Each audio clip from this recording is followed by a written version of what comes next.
Chop ਨੂੰ ਜੋੜੀ ਰੱਖਣ ਦੀ ਜਿਹੜੀ ਫੋਰਸ ਬਣਾਈ ਹੈ ਨਾ, ਉਹ ਗ੍ਰੈਵਿਟੇਸ਼ਨਲ ਫੋਰਸ ਆ। ਔਰ ਉਹ ਫੋਰਸ ਪਦਾਰਥ ਦੇ ਪੁੰਜ ਕਰਕੇ ਹੁੰਦੀ ਹੈ।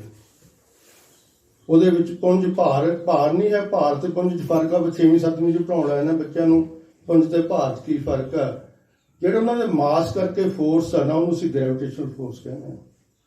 ਇਹ ਫੋਰਸ ਸਿਰਫ ਅਟਰੈਕਟਿਵ ਹੁੰਦੀ ਹੈ, ਰਿਪਲਸਿਵ ਨਹੀਂ ਹੁੰਦੀ। ਆਕਰਸ਼ਣੀ ਹੁੰਦਾ, ਇਹ 'ਚ ਆਕਰਸ਼ਣ ਨਹੀਂ ਹੁੰਦਾ। ਔਰ ਇਹ ਬੋਡੀ ਦੇ ਮਾਸ ਤੇ ਡਿਪੈਂਡ ਕਰਦੀ ਹੈ। ਔਰ ਬਹੁਤ ਹੀ ਘੱਟ ਵੈਲਿਊ ਹੁੰਦੀ ਹੈ।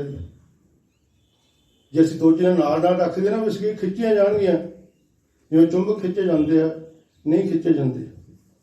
ਈਵਨ ਦੈਨ ਸਾਰੀ ਸ੍ਰਿਸ਼ਟੀ ਇਹਦੇ ਨਾਲ ਹੀ ਘੁੰਮ ਰਹੀ ਹੈ। ਕਰੋੜਾਂ ਮੀਲ ਤੇ ਚੀਜ਼ਾਂ ਪਈਆਂ ਨੇ, ਗਲੈਕਸੀਜ਼ ਨੇ, ਤਾਰੇ ਨੇ, ਗ੍ਰਹਿ ਨਛੱਤਰ ਨੇ, ਉਹ ਇਸੇ ਫੋਰਸ ਕਰਕੇ ਜੁੜੇ ਹੋਏ, ਜਿਹਨੂੰ ਅਸੀਂ ਗੁਰੂਤਾਕਰਸ਼ਣ ਕਹਿੰਦੇ ਹਾਂ। ਮੈਂ ਬਾਅਦ ਵਿੱਚ ਇਹਨੂੰ ਜੋੜੂੰਗਾ ਮੂੰਹ ਦੇ ਨਾਲ, ਧਿਆਨ ਨਾਲ ਸੁਣਨਾ। ਦੂਜੀ ਗੱਲ ਕਰਨੀ ਹੈ ਆਪਾਂ ਬਿਜਲਈ ਬਲ ਦੀ। ਇਹ ਪਦਾਰਥ ਨਾਲ ਜੁੜਦੀ ਹੈ ਗੱਲ। ਜਿਹੜੇ ਪਦਾਰਥਾਂ ਨੂੰ ਜੋੜਨ ਦੀ ਗੱਲ ਜਿਸ ਫੋਰਸ ਨਾਲ ਹੁੰਦੀ ਆ, ਉਹ ਬਿਜਲਈ ਬਲ, ਇਲੈਕਟ੍ਰਿਕ ਫੋਰਸ। ਇਹ ਬਾਡੀ ਦੇ ਪਦਾਰਥ ਦੇ ਮਾਸ ਜਿਹੜਾ ਚਾਰਜ ਤੇ ਡਿਪੈਂਡ ਕਰਦਾ, ਕਿ ਉੱਤੇ ਚਾਰਜ ਕਿਹੜਾ ਹੈ। ਦੋ ਤਰ੍ਹਾਂ ਦਾ ਚਾਰਜ ਆਪਾਂ ਸਾਰੇ ਸਮਝਦੇ। ਇੱਕ ਪੋਜ਼ਿਟਿਵ ਚਾਰਜ ਹੁੰਦਾ, ਇੱਕ ਨੈਗੇਟਿਵ। ਧਨ ਤੇ ऋण ਆਪਾਂ ਕਹਿੰਦੇ ਹਾਂ। ਔਰ ਧਨ ਤੇ ऋण ਤੋਂ ਬਾਅਦ ਬਗੈਰ ਆਪਾਂ ਇਹਨਾਂ ਸ੍ਰਿਸ਼ਟੀ ਬਣ ਨਹੀਂ ਸਕਦੀ। ਦੋ ਚੀਜ਼ਾਂ ਜ਼ਰੂਰੀ ਨੇ। ਤਾਂ ਉਹ ਜਿਹੜਾ ਉਹਨਾਂ 'ਚ ਖਿੱਚ ਹੈ ਨਾ, ਉਹਨਾਂ ਦੇ ਚਾਰਜ ਕਰਕੇ ਉਹਨੂੰ ਅਸੀਂ ਇਲੈਕਟ੍ਰਿਕ ਫੋਰਸ ਕਹਿੰਦੇ ਹਾਂ। ਇਹ ਕੀ ਰੋਲ ਪਲੇ ਕਰਦੀ ਹੈ? ਪਦਾਰਥ ਨੂੰ ਜੋੜੀ ਰੱਖਣ ਦੇ ਵਿੱਚ ਮਦਦ ਕਰਦੀ ਹੈ। ਆਪਾਂ ਨੂੰ ਪਤਾ ਕਿ ਪਦਾਰਥ ਦੇ ਵਿੱਚ ਕੀ ਹੁੰਦਾ, ਛੋਟੇ ਛੋਟੇ ਕਣ ਨੇ, ਜਿਨ੍ਹਾਂ ਨੂੰ ਅਸੀਂ ਪਰਮਾਣੂ ਕਹਿੰਦੇ ਹਾਂ। ਪਰਮਾਣੂ ਨੂੰ ਬਣਾਉਣ ਦੇ ਉਹਦੀ ਬਣਤਰ ਦੇ ਵਿੱਚ ਇਹ ਫੋਰਸ ਕੰਮ ਕਰਦੀ ਹੈ। ਉਹਦੇ ਵਿੱਚ ਕੀ ਚੀਜ਼ ਹੈ? ਇੱਕ ਇਲੈਕਟ੍ਰੋਨ ਹੈ, ਇੱਕ ਪ੍ਰੋਟੋਨ ਹੈ ਤੇ ਇੱਕ ਨਿਊਟਰੋਨ ਹੈ। ਆਪਾਂ ਛੋਟੀਆਂ ਕਲਾਸਾਂ ਸਾਰਿਆਂ ਨੇ ਪੜ੍ਹਿਆ, 10ਵੀਂ ਤੱਕ ਪੜ੍ਹਿਆ ਹੋਇਆ। ਤਾਂ ਐਟਮ ਨੂੰ ਬਣਾਉਣ ਦੇ ਵਿੱਚ ਇਹ ਇਲੈਕਟ੍ਰਿਕ ਫੋਰਸ ਸਹਾਈ ਆ। ਅੰਦਰ ਨਾਭਿਕਾ ਹੈ, ਜਿਸ 'ਚ ਪ੍ਰੋਟੋਨ ਤੇ ਨਿਊਟਰੋਨ ਨੇ, ਨਿਊਕਲੀਅਸ ਆ। ਉਹਦੇ ਦੁਆਲੇ ਇਲੈਕਟ੍ਰੋਨ ਜਿਹੜੀ ਫੋਰਸ ਨਾਲ ਘੁੰਮਦੇ ਆ, ਉਹਨੂੰ ਅਸੀਂ ਬਿਜਲਈ ਬਲ ਕਹਿੰਦੇ ਹਾਂ। ਵੱਖ-ਵੱਖ ਔਰਬਿਟ ਦੇ ਵਿੱਚ ਚੱਕਰਾਂ ਦੇ ਵਿੱਚੋਂ ਘੁੰਮ ਰਹੇ, ਜਿਵੇਂ ਸੂਰਜ ਦੇ ਆਲੇ ਦੁਆਲੇ ਸਾਰੇ ਗ੍ਰਹਿ ਘੁੰਮਦੇ, ਬਿਲਕੁਲ ਉਹੀ ਬਣਤਰ ਆ। ਐਟਮ ਦੇ ਵਿੱਚ ਉਹੀ ਬਣਤਰ ਹੁੰਦਾ ਜਿਵੇਂ ਸੂਰਜ ਮੰਡਲ ਹੁੰਦਾ। ਉਹਨਾਂ ਨੂੰ ਬੰਨੀ ਰੱਖਣ ਲਈ ਇਹ ਫੋਰਸ ਸਹਾਈ ਹੈ। ਔਰ ਇਹ ਫੋਰਸ ਗ੍ਰੈਵਿਟੇਸ਼ਨਲ ਫੋਰਸ ਨਾਲੋਂ ਬਹੁਤ ਹੀ ਜ਼ਿਆਦਾ ਸ਼ਕਤੀਸ਼ਾਲੀ ਹੁੰਦੀ ਹੈ। ਜੇ ਮਲਟੀਪਲ 'ਚ ਕਹੀਏ ਤਾਂ 10 ਦੀ ਪਾਵਰ 40 ਗੁਣਾ ਜ਼ਿਆਦਾ ਹੁੰਦੀ ਹੈ। ਇੱਕ ਦੇ ਨਾਲ 40 ਜ਼ੀਰੋਆਂ ਲਾ ਦਈਏ, ਗ੍ਰੈਵਿਟੇਸ਼ਨਲ ਫੋਰਸ ਨਾਲ ਇੰਨੀ ਸਟਰੋਂਗ ਹੁੰਦੀ ਹੈ। ਅਗਲੀ ਗੱਲ ਕਰੀਏ ਹੁਣ ਆਪਾਂ ਤੀਜੀ ਫੋਰਸ ਦੀ, ਜਿਹਨੂੰ ਅਸੀਂ ਨਿਊਕਲੀਅਰ ਫੋਰਸ ਕਹਿੰਦੇ ਹਾਂ। ਉਹ ਕਿਹੜੀ ਫੋਰਸ ਆ? ਜਿਹੜੀ ਨਿਊਕਲੀਅਸ ਦੇ ਵਿੱਚ ਉਹਦੇ ਜਿਹੜੇ ਪ੍ਰੋਟੋਨ ਤੇ ਨਿਊਟਰੋਨ ਨੂੰ ਬੰਨ੍ਹ ਕੇ ਰੱਖਦੀ ਹੈ। ਇਹ ਇਲੈਕਟ੍ਰਿਕ ਫੋਰਸ ਨਾਲ ਵੀ ਸਟਰੋਂਗ ਹੁੰਦੀ ਹੈ। ਔਰ ਇਹ ਵੀ ਇੱਕੋ ਹੀ ਕਿਸਮ ਦੀ ਹੁੰਦੀ ਹੈ, ਦੋ ਤਰ੍ਹਾਂ ਦੀ ਹੁੰਦੀ। ਜਿਹੜੀ ਇਲੈਕਟ੍ਰਿਕ ਫੋਰਸ ਆ, ਉਹ ਪੋਜ਼ਿਟਿਵ, ਉਹ ਰਿਪਲਸਿਵ ਵੀ ਹੁੰਦੀ ਹੈ, ਅਟਰੈਕਟਿਵ ਵੀ ਹੁੰਦੀ ਹੈ। ਪੋਜ਼ਿਟਿਵ ਤੇ ਪੋਜ਼ਿਟਿਵ ਇੱਕ ਦੂਜੇ ਨੂੰ ਰਿਪੈਲ ਕਰਦੇ ਆ, ਨੈਗੇਟਿਵ ਤੇ ਨੈਗੇਟਿਵ ਇੱਕ ਦੂਜੇ ਨੂੰ ਰਿਪੈਲ ਕਰਦੇ ਆ, ਪਰ ਪੋਜ਼ਿਟਿਵ ਤੇ ਨੈਗੇਟਿਵ ਇੱਕ ਨੂੰ ਅਟਰੈਕਟ ਕਰਦੇ ਨੇ। ਦੋ ਤਰ੍ਹਾਂ ਦੀ ਫੋਰਸ ਆ ਬਿਜਲਈ ਫੋਰਸ। ਪਰ ਜਿਹੜੀ ਇਹ ਤੀਜੀ ਫੋਰਸ ਆ, ਇਹ ਗ੍ਰੈਵਿਟੇਸ਼ਨਲ ਫੋਰਸ ਦੀ ਤਰ੍ਹਾਂ ਇੱਕੋ ਹੀ ਤਰ੍ਹਾਂ ਦੀ ਹੁੰਦੀ ਹੈ, ਸਿਰਫ ਅਟਰੈਕਟਿਵ ਹੁੰਦੀ ਹੈ।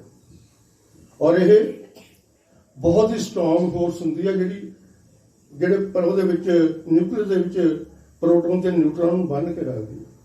ਕਿਉਂਕਿ ਪ੍ਰੋਟੋਨ ਤੇ ਪ੍ਰੋਟੋਨ ਇੱਕ ਦੂਜੇ ਤੋਂ ਪਰੇ ਜਾਣਗੇ, ਕਿਉਂਕਿ ਰਿਪਲਸਿਵ ਹੋਣਗੇ, ਪਰ ਨਿਊਕਲੀਅਰ ਫੋਰਸ ਤੋਂ ਜ਼ਿਆਦਾ ਹੋਣ ਕਰਕੇ ਉਹਨੂੰ ਬੰਨ੍ਹ ਕੇ ਰੱਖਦੀ ਹੈ, ਨਿਊਕਲੀਅਸ ਦੇ ਵਿੱਚ ਰੱਖਦੀ ਹੈ।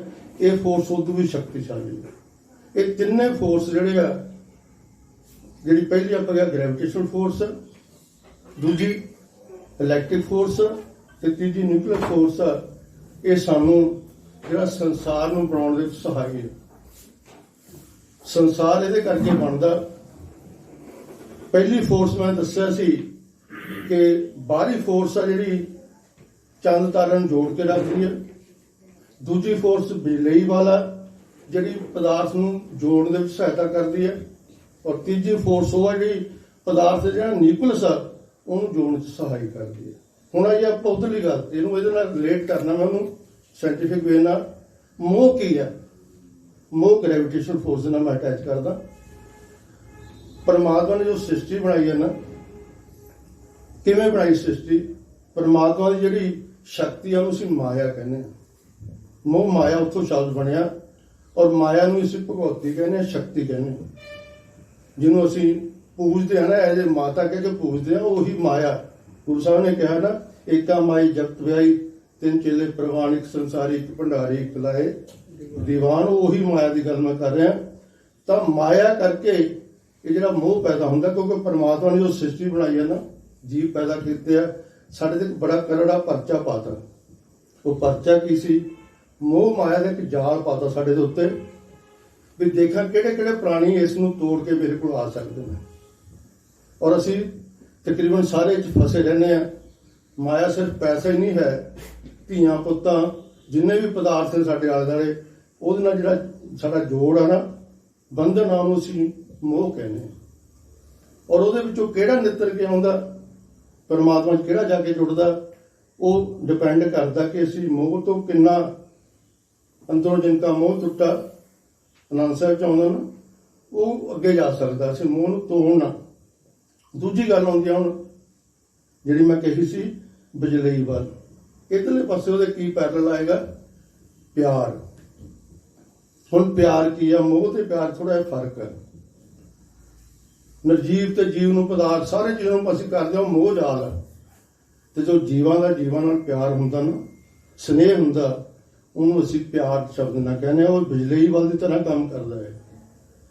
ਦੋ ਵਿਅਕਤੀ ਨੇ, ਉਹਨਾਂ ਦੇ ਵਿੱਚ ਕਿਸੇ ਵੇਲੇ ਅਟਰੈਕਸ਼ਨ ਆ, ਤੇ ਜੇ ਹਾਲਾਤ ਬਦਲ ਜਾਣ, ਉਹ ਰਿਪਲਸ਼ਨ 'ਚ ਬਦਲ ਜਾਂਦੇ। ਉਹੀ ਪਿਆਰ ਨਫ਼ਰਤ 'ਚ ਬਦਲ ਜਾਂਦਾ। ਇੱਕ ਵਿਅਕਤੀ ਨੂੰ ਇਸ ਤਰ੍ਹਾਂ, ਇੱਕ ਟਾਈਮ ਤੇ ਮੈਂ ਕਹਿੰਦਾ ਵੀ ਮੈਨੂੰ ਬਹੁਤ ਪਿਆਰ ਕਰਦਾ ਮੈਂ ਉਹਨੂੰ, ਤੇ ਦੂਜੇ ਟਾਈਮ ਅਸੀਂ ਕਹਾਂਗੇ ਨਹੀਂ। ਇਹਦਾ ਮਤਲਬ ਬਿਜਲਈ ਵਾਲੀ ਤਰ੍ਹਾਂ ਦੋ ਤਰ੍ਹਾਂ ਦਾ ਹੈ। ਪਿਆਰ ਦਾ ਆਪੋਜਿਟ ਵਰਡ ਹੈ। ਜਿਹੜੀ ਚੀਜ਼ ਰੱਬ ਨਾਲ ਜੁੜਦੀ ਉਹਦਾ ਆਪੋਜਿਟ ਵਰਡ ਨਹੀਂ, ਤੁਸੀਂ ਕਦੇ ਧਿਆਨ ਨਾਲ ਦੇਖਿਓ। ਮੋਹ ਦਾ ਆਪੋਜਿਟ ਵਰਡ ਕੋਈ ਨਹੀਂ ਹੈ, ਕਿਉਂਕਿ ਰੱਬ ਨਾਲ ਸੰਬੰਧ ਹੈ ਇਹਦਾ, ਉਹਨੇ ਜਾਲ ਬਣਾਇਆ ਹੈ। ਅੱਗੇ ਜਾ ਕੇ ਆਪਾਂ ਪ੍ਰੇਮ ਦੀ ਗੱਲ ਕਰਾਂਗੇ, ਉਹਦਾ ਵੀ ਆਪੋਜਿਟ ਵਰਡ ਨਹੀਂ ਹੈ। ਹੁਣ ਪਿਆਰ ਜਿਹੜਾ ਸ਼ਬਦ ਹੈ ਨਾ, ਫਿਲਮ ਇੰਡਸਟਰੀ ਜਿਵੇਂ ਹੈ, ਅਸੀਂ ਇਹਨੂੰ ਦਿਲ ਨਾਲ ਜੋੜ ਦਿੰਦੇ ਹਾਂ ਸਿੱਧੇ ਤੌਰ ਤੇ, ਦਿਲ ਨਾਲ ਸੰਬੰਧ ਕਰ ਦਿੰਦੇ ਹਾਂ ਇਹਦਾ ਸਾਰੇ। ਔਰ ਇਹਦੇ ਕਰਕੇ ਜਿੰਨੀਆਂ ਫਿਲਮਾਂ ਫਿਲਮ ਇੰਡਸਟਰੀ 'ਚ ਬਣਦੀਆਂ ਨੇ, 95% 90% ਉਹ ਇਸੇ ਤੇ ਹੀ ਬਣਦੀਆਂ ਨੇ, ਪਿਆਰ ਤੇ ਹੀ ਬਣਦੀਆਂ ਨੇ। ਦੁਨਿਆਵੀ ਪਿਆਰ ਦੀਆਂ ਗੱਲਾਂ ਕਰਦੇ ਨੇ। ਜਿਹੜਾ ਜੀਵਾਂ ਦਾ ਜੀਵਾਂ ਨਾਲ ਪਿਆਰ ਆ, ਉਹੀ ਗੱਲ ਕਰਦੇ ਨੇ। ਹੁਣ ਅਗਲੀ ਗੱਲ ਕਰੀਏ, ਜਿਹੜੀ ਬਹੁਤ ਇੰਪੋਰਟੈਂਟ ਆ, ਜਿਹਨੂੰ ਅਸੀਂ ਪ੍ਰੇਮ ਕਹਿੰਦੇ ਆ। ਉਹ ਪ੍ਰੇਮ ਕੀ ਆ? ਗੁਰੂ ਸਾਹਿਬ ਨੇ ਪ੍ਰੇਮ ਹੀ ਕਿਉਂ ਚੁਣਿਆ? ਕ੍ਰਿਸ਼ਨ ਨੇ ਕਿਉਂ ਪ੍ਰੇਮ ਦੀ ਗੱਲ ਕੀਤੀ? ਤੁਲਸੀ ਨੇ ਹਮੇਸ਼ਾ ਪ੍ਰੇਮ ਦੀ ਗੱਲ ਕੀਤੀ। ਆਪਾਂ ਕਹਿੰਦੇ ਨਾ, ਪੁੱਛੀ ਪੜ ਪੜ ਜਗ ਮੁਆ, ਪੰਡਤ ਭਿਆ ਨਾ ਕੋਏ, 2.5 ਅਕਸ਼ਰ ਪ੍ਰੇਮ ਕੇ ਬੜੇ ਸੁ ਪੰਡਤ ਕੋਏ। ਹੁਣ ਪ੍ਰੇਮ ਤੀਜੀ ਫੋਰਸ, ਜਿਹੜੇ ਆਪਾਂ ਨਿਊਕਲੀਅਰ ਫੋਰਸ ਕਹਿੰਦੇ, ਜਿਹੜੀ ਸਭ ਤੋਂ ਸਟਰੋਂਗ ਹੈ, ਇਹ ਫੋਰਸ ਉਹ ਫੋਰਸ ਹੈ। ਇਹ ਸਿਰਫ ਜੀਵ ਨਾਲ ਜੀਵ ਦਾ ਪਿਆਰ ਦੀ ਗੱਲ ਨਹੀਂ ਕਰਦੇ, ਬੋਡੀ ਪਿਆਰ ਦੀ ਗੱਲ ਨਹੀਂ ਕਰਦੀ, ਇਨਸਾਨੀਅਤ ਦੀ ਗੱਲ ਕਰਦੀ ਹੈ, ਆਤਮਾ ਦੀ ਗੱਲ ਕਰਦੀ। ਜਿਵੇਂ ਤਾਂ ਨਾਭੀ ਦਾ ਅੰਦਰਲੀ ਫੋਰਸ ਹੈ ਨਾ, ਇਹ ਸਾਡੇ ਅੰਦਰ ਜਿਹੜੀ ਆਤਮਾ ਵਸਦੀ ਹੈ ਨਾ, ਪ੍ਰੇਮ ਉਹਦੇ ਨਾਲ ਰਿਲੇਟਡ ਹੈ। ਪ੍ਰੇਮ ਸੱਚੇ ਜਿਹਨੂੰ ਪਿਆਰ ਹੁੰਦੀ, ਉਹਨੂੰ ਪ੍ਰੇਮ ਅਖੀਰਲੀ ਜਿਹੜੀ ਲਿਮਟ ਆ ਨਾ, ਉਹ ਪ੍ਰੇਮ ਦੀ ਗੱਲ। ਤੇ ਇਸ ਕਰਕੇ ਪ੍ਰੇਮ ਜਿਹੜਾ ਹੈ ਨਾ, ਇਹ ਇਨਸਾਨ ਦਾ ਇਨਸਾਨ ਨਾਲ ਪਿਆਰ, ਆਤਮਾ ਦਾ ਆਤਮਾ ਨਾਲ ਪਿਆਰ। ਇਸੇ ਕਰਕੇ ਗੁਰੂ ਸਾਹਿਬ ਨੇ ਕਿਹਾ ਕਿ ਸਾਚ ਕਹੋ ਸੁਣ ਲਹਿ ਸਭੈ, ਜਿਨ ਪ੍ਰੇਮ ਕੀਓ ਤਿਨ ਹੀ ਪ੍ਰਭ ਪਾਇਓ। ਗੁਰੂ ਸਾਹਿਬ ਨੇ, ਦਸਮ ਗੁਰੂ ਨੇ ਸਾਨੂੰ ਇਹ ਵੀ ਕਿਹਾ, ਮਾਨਸ ਕੀ ਜਾਤ ਸਭੇ ਇੱਕੇ ਪਹਿਚਾਨ ਲੋ। ਇਸੇ ਕਰਕੇ ਉਹਨਾਂ ਨੇ ਪ੍ਰੇਮ ਦੀ ਗੱਲ ਕੀਤੀ ਹੈ। ਕ੍ਰਿਸ਼ਨ ਜੀ ਦੇ ਜੀਵਨ ਦੀ ਇੱਕ ਗੱਲ ਆਉਂਦੀ ਹੈ ਕਿ ਜਦੋਂ ਉਹ ਬਿੰਦਾਵਨ ਨੂੰ ਛੱਡ ਕੇ ਦੂਜੇ ਪਾਸੇ ਚਲੇ ਗਏ, ਤਾਂ ਜਿਹੜੀਆਂ ਗੋਪੀਆਂ ਸੀ ਉਹ ਬਿੰਦਾਵਨ 'ਚ ਸੀ, ਉਹ ਵਿਜੋਗ ਸੀ ਵੀ ਕਾਹਨਾ ਸਾਡਾ ਛੱਡ ਕੇ ਚਲਿਆ ਗਿਆ। ਤਾਂ ਕ੍ਰਿਸ਼ਨ ਦਾ ਭਾਈ, ਜਿਹੜਾ ਚਚੇਰਾ ਭਾਈ, ਉਦੋਂ ਸੀ, ਉਹਨੂੰ ਹੰਕਾਰ ਸੀ ਕਿ ਮੈਂ ਬਹੁਤ ਗਿਆਨੀ ਹਾਂ, ਬ੍ਰਹਮ ਗਿਆਨੀ ਹਾਂ। ਕ੍ਰਿਸ਼ਨ ਨੇ ਉਹਦਾ ਹੰਕਾਰ ਤੋੜਨ ਲਈ ਇੱਕ ਪੱਤਰ ਲਿਖ ਕੇ, ਚਿੱਠੀ ਲਿਖ ਕੇ ਉਦੋਂ ਨੂੰ ਫੜਾਤੀ। ਤੁਸੀਂ ਸੀਰੀਅਲ 'ਚ ਦੇਖਿਆ ਹੀ ਹੋਏਗਾ, ਸੀਰੀਅਲ ਹੁਣ ਕ੍ਰਿਸ਼ਨਾ 'ਚ ਆਇਆ ਸੀ ਹਿੱਸਾ ਇਹ, ਤੇ ਉਦੋਂ ਨੂੰ ਦੇਤੀ ਵੀ ਆ ਮੇਰੀਆਂ ਗੋਪੀਆਂ ਉੱਥੇ ਆਏ ਨੇ, ਉਹਨਾਂ ਨੂੰ ਦਿਆ ਜਾ ਕੇ, ਉਹ ਵਿਜੋਗ 'ਚ ਨੇ। ਹੁਣ ਕ੍ਰਿਸ਼ਨ ਜਾ ਕੇ ਉਹਨਾਂ ਨੂੰ ਕਹਿੰਦਾ ਵੀ ਕ੍ਰਿਸ਼ਨ ਨੇ ਨਾ ਸੌਰੀ ਉਦੋਂ ਕਹਿੰਦਾ ਵੀ ਕ੍ਰਿਸ਼ਨ ਨੇ ਤੁਹਾਨੂੰ ਲੈਟਰ ਲਿਖ ਕੇ ਦਿੱਤਾ, ਮੈਂ ਤੁਹਾਨੂੰ ਪੜ੍ਹ ਕੇ ਸੁਣਾਉਣਾ ਵੀ ਕੀ ਲਿਖਦਾ। ਉਹ ਜਿਹੜੀਆਂ ਗੋਪੀਆਂ ਨੇ ਉਹ ਕਹਿੰਦੇ ਪੜ੍ਹਨ ਨੂੰ ਛੱਡ ਦੇ, ਤੂੰ ਸਾਨੂੰ ਲੈਟਰ ਦੇ ਦੇ, ਚਿੱਠੀ ਦੇ ਦੇ, ਅਸੀਂ ਉਹਨੂੰ ਚੁੰਮ ਲਈਏ, ਉਹਨੂੰ ਮੂੰਹ ਨਵਾ ਤੇ ਪਿਆਰ ਕਰੀਏ, ਸਾਡੇ ਕਾਨਾਂ ਨੇ ਸਾਨੂੰ ਚਿੱਠੀ ਭੇਜੀ ਹੈ। ਉਹ ਕਹਿੰਦੇ ਤੁਹਾਨੂੰ ਕਿਤੇ ਪੜ੍ਹਨਾ, ਤੁਸੀਂ ਅਨਪੜ੍ਹ ਹੋ। ਤਾਂ ਉਹ ਗੋਪੀਆਂ ਖਿੱਚ ਗਈਆਂ। ਉਹ ਕਹਿੰਦੀ ਤੂੰ ਕਹਿੰਦਾ ਪੜ੍ਹਦਾ, ਅਸੀਂ ਪੜ੍ਹਨਾ ਜਾਣਦੇ ਨਹੀਂ, ਸਾਨੂੰ ਐਂ ਦੱਸ ਤੈਨੂੰ ਪਿਆਰ ਕਰਨਾ ਆਉਂਦਾ, ਤੈਨੂੰ ਪ੍ਰੇਮ ਕਰਨਾ ਆਉਂਦਾ? ਉਹ ਕਹਿੰਦਾ ਮੈਂ ਨਹੀਂ ਪ੍ਰੇਮ ਤੇ ਵਿਸ਼ਵਾਸ ਕਰਦਾ, ਮੈਂ ਬ੍ਰਹਮ ਗਿਆਨੀ ਹਾਂ। ਉਹ ਕਹਿੰਦੀ ਜੇ ਤੂੰ ਪ੍ਰੇਮ ਨਹੀਂ ਜਾਣਦਾ ਤੂੰ ਬ੍ਰਹਮ ਗਿਆਨੀ ਕਾਹਦਾ ਹੋਇਆ? ਜਿਹੜਾ ਸ੍ਰਿਸ਼ਟੀ ਦੇ ਪ੍ਰੇਮ ਨੂੰ ਨਹੀਂ ਜਾਣਦਾ ਉਹਦਾ ਮਤਲਬ ਬ੍ਰਹਮ ਗਿਆਨੀ ਨਹੀਂ ਹੈ। ਉਹਦਾ ਭਰਮ ਖਤਮ ਕਰਤਾ। ਇਸ ਕਰਕੇ ਗੁਰੂ ਸਾਹਿਬ ਨੇ ਸਾਨੂੰ ਜੀਵਨ 'ਚ ਕਿਹਾ ਕਿ ਜਿਹੜਾ ਪ੍ਰੇਮ ਹੈ ਨਾ, ਉਸ ਜਿਹਨੂੰ ਅਫੈਕਸ਼ਨ ਕਹਿੰਦੇ ਆ, ਜਿਹਨੂੰ ਅਸੀਂ ਨਿਊਕਲੀਅਰ ਫੋਰਸ ਨਾਲ ਮੈਂ ਜੋੜਦਾ, ਸਭ ਤੋਂ ਸਟਰੋਂਗ ਆ। ਪਿਆਰ ਜਿਹੜਾ ਝੂਠਾ ਸੱਚਾ ਹੋ ਸਕਦਾ, ਪਰ ਪ੍ਰੇਮ ਜਿਹੜਾ ਹੈ, ਅੱਖਰ 2.5 ਹੋਏ ਨੇ, ਉਹ 2.5 ਅੱਖਰ ਹੀ ਸਾਨੂੰ ਕੰਮ ਕਰ ਦਿੰਦਾ। 3 ਅੱਖਰ ਨੇ ਨਾ, ਇਹ ਤਾਂ ਅਸੀਂ ਗਲਤ ਮੀਨਿੰਗ 'ਚ ਲੈ ਲੈਂਦੇ ਆ ਜਿਹੜੇ ਲੱਚਰ ਗੀਤਾਂ ਵਾਲੇ ਪਿਆਰ ਦਾ ਕੰਸੈਪਟ ਹੀ ਬਦਲਤਾ ਇਹਨਾਂ ਨੇ, ਜਦ ਕਿ ਪ੍ਰੇਮ ਦਾ ਸੰਬੰਧ ਸਿਰਫ ਪਰਮਾਤਮਾ ਦੇ ਨਾਲ ਹੈ। ਇਹ ਕਦੇ ਝੁਠਲਾਇਆ ਨਹੀਂ ਜਾ ਸਕਦਾ, ਇਹਦਾ ਕੋਈ ਆਪਰੇਟ ਵਰਡ ਨਹੀਂ ਹੈ। ਇਹਨਾਂ ਸ਼ਬਦਾਂ ਨਾਲ ਮੈਂ ਸਾਰਿਆਂ ਦਾ ਧੰਨਵਾਦ ਕਰਦਾ।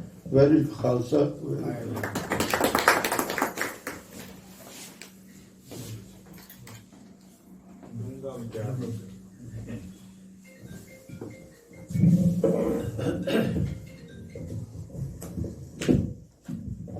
ਵਿਗਿਆਨ ਦੇ ਸੰਦਰਭ ਦੇ ਵਿੱਚ ਪ੍ਰੇਮ। ਇਸ ਤੋਂ ਬਾਅਦ ਪੋਜ਼ਿਟਿਵ ਐਟੀਟਿਊਡ ਇਨ ਲਾਈਫ ਬਾਈ ਸਰਦਾਰ ਬਲਬੀਰ ਸਿੰਘ ਜੀ ਢਮੋੜ ਤੋਂ। ਆਓ ਸਰ।